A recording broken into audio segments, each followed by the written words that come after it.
দেখো guys, bitcoin sell করেছি অনেক সময় আগে। এখানে আমি কেন সেল করেছি, কি লজিকে, তাও তোমাদের সাথে শেয়ার করব। একটু আওয়াজের সমস্যা হতে পারে, আওয়াজের সমস্যা হলে তোমরা একটু ম্যানেজ করে নিও। তো আমি তোমাদেরকে বলছি, দেখো এখানে আমি বিটকয়েন সেল করেছি 0.05। আজকে এমনি মার্জিন বেশি, আর সানডে তো এর জন্য আজকে মানে প্রফিট কম। তো চলো, ভলেটাইল আজকে অনেকটাই কম।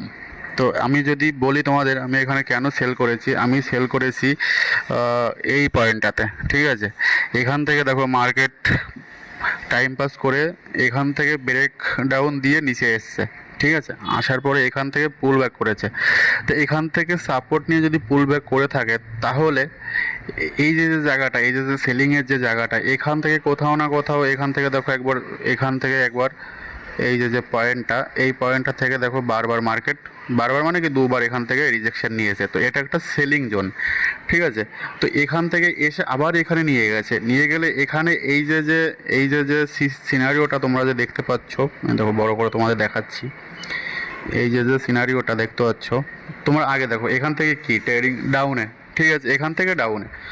তো এখান থেকে সেলার আছে, সেলার আছে, উপর থেকে সেলার আছে। ঠিক আছে, এখান থেকে যে কোনো জায়গায়, এটুকু জায়গার ভিতর যে কোনো জায়গায় এখানে সেলার থাকতেই পারে।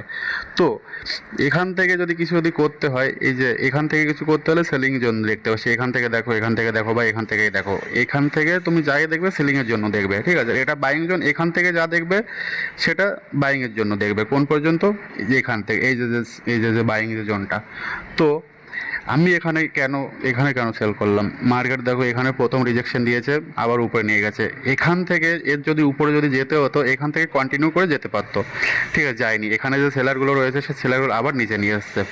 ঠিক আছে, দেখো সেলারগুলো এখান থেকে আবার নিচে নিয়ে এসছে, আনার পরে এখান থেকে এইবার যেভাবে যাচ্ছে, এখান থেকে দেখো প্রত্যেকটা ক্যান্ডেল, দেখো ভালো করে ক্যান্ডেলগুলো তোমরা যদি খেয়াল করে যদি দেখো, ক্যান্ডেলগুলো দেখো লো বানিয়ে বানিয়ে যাচ্ছে। ঠিক আছে, মানে এখানে উপরে উপরে সেলার উপরে যেতে দিচ্ছে না, এখান থেকে বারবার নিচে আসছে। বায়ারও এখানে আছে, কিন্তু বায়ার থেকে এখানে সেলার বেশি। দেখো এই যে যে রেঞ্জটা, এই রেঞ্জটার উপরে বায়ার যেতে দিচ্ছেই না, দিচ্ছে না তো দিচ্ছেই না। ঠিক আছে, মানে এখানে সেলার বেশি অ্যাক্টিভ। তো এর জন্য এখানে একটা, এই যে যে ক্যান্ডেলটা দেখো, এতগুলো গ্রিন ক্যান্ডেলের পরে একটা রেড ক্যান্ডেল এসছে। তো এই যে যে রেড ক্যান্ডেলটা এসছে, এখানে সবাই কি করবে? এখানে সেলার, এখানে সেলার, এখানে যারা সেল করতে পারেনি তারাও এখানে বসে থাকবে সেল করার জন্য, যে এখান থেকে একটা ক্যান্ডেল পাই। ঠিক আছে, এখানে পেয়েছি সেল। এ দেখো আমার প্রফিট কোথায়, যেখানে বায়ার অ্যাক্টিভ হয়েছে সেখানে। তো এটাই হলো আমার ভিডিও। এখান থেকে গেলে উপর দিয়ে যেতে পারে, বা এই যে যে রেঞ্জটা, এই রেঞ্জটার ভিতরে মার্কেট থাকতে পারে। এটা হচ্ছে কেন লজিক।